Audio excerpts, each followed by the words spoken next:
నమస్తే, welcome to UTV. తెలంగాణలో కాంగ్రెస్ పాలనలో దూసుకెళ్తోంది. పథకాలు, హామీల అమలు అంటూ రాష్ట్రంలో నిత్యం ప్రజల్లో హస్తం పార్టీ వినిపిస్తూనే ఉంది. ఇక తాజాగా మరోసారి రేవంత్ రెడ్డి ప్రభుత్వం రైతులకు శుభవార్త వినిపించింది. ఎప్పటి నుంచో ఎదురు చూస్తున్న పెట్టుబడి సాయాన్ని రైతులకు అందజేసింది. రైతు బంధు నిధులను వ్యవసాయ శాఖ విడుదల చేసింది. ఎన్నికల కోడ్ ముందు వరకు 5 ఎకరాల లోపు రైతులకు నిధులు విడుదల చేయగా ఇప్పుడు 5 ఎకరాల పైన సాగు భూమి ఉన్నవారికి కూడా నిధులు విడుదలయ్యాయి. దీనికోసం ప్రభుత్వం 2,000 కోట్ల రూపాయల నిధులను సమీకరించింది. రైతుల బ్యాంకు ఖాతాల్లోకి వ్యవసాయ శాఖ నేరుగా డబ్బులు జమ చేస్తుంది. తాము అధికారంలోకి వచ్చిన వెంటనే రైతు భరోసా పేరుతో అన్నదాతలకు పెట్టుబడి సాయం కింద ఎకరాకు 15,000 రూపాయల చొప్పున ఇస్తామని కాంగ్రెస్ పార్టీ ఎన్నికల ప్రచారంలో హామీ ఇచ్చింది. దీనికి సంబంధించిన విధి విధానాలు పూర్తి కాకపోవడంతో బీఆర్ఎస్ ప్రభుత్వం అమలు చేసిన రైతు బంధు పథకాన్నే రేవంత్ రెడ్డి ప్రభుత్వం కొనసాగిస్తోంది.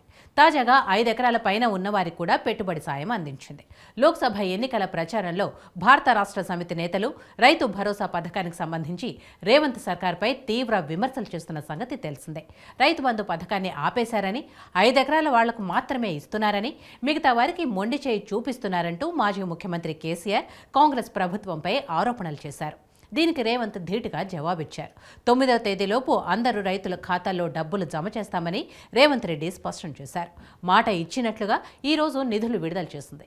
గతంలో అధికారంలో ఉన్న భారత రాష్ట్ర సమితి ప్రభుత్వం చివరిసారిగా గత ఏడాది ఆగస్టులో వానాకాలం సీజన్కు మొత్తం 1,52,42,486.39 ఎకరాలకు గాను 68,99,976 మంది రైతులకు 7,624.74 కోట్ల రూపాయలను మాత్రమే విడుదల చేస్తుంది. అయితే ఇప్పుడు రేవంత్ రెడ్డి అధికారంలోకి వచ్చిన కొద్ది రోజుల్లోనే రైతు భరోసా నిధులు విడుదల చేస్తుండటంతో రైతులు ఆనందం వ్యక్తం చేస్తున్నారు.